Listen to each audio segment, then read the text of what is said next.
ইরানের 10,000 স্থাপনায় বোমা হামলা যুক্তরাষ্ট্র ইসরায়েলের 16টি অচল মাইন পাতা জাহাজ ধ্বংসের দাবি।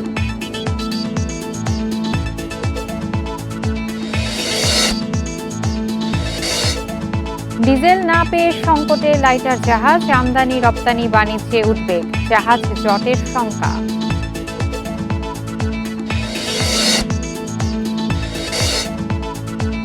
হাদি হত্যার 2 আসামিকে ভারত থেকে ফেরাতে উদ্যোগ, বন্দি বিনিময় চুক্তি ব্যবহার করবে ঢাকা।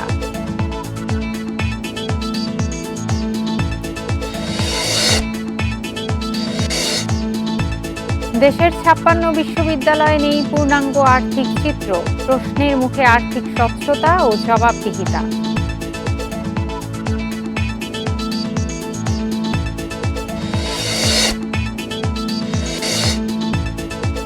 বিশ্বে কিডনি রোগের শীর্ষে বাংলাদেশ, বছরে মৃত্যু 20,000, খরচের কারণে চিকিৎসা ছাড়েন 70,000।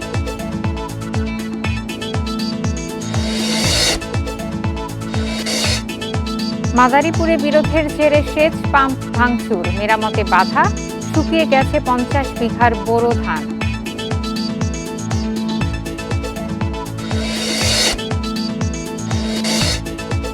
দুপুর 2:15টায় মিরপুরে প্রথম ওয়ানডে, পাকিস্তানের বিপক্ষে জয় দিয়েই শুরু চান মিরাজ।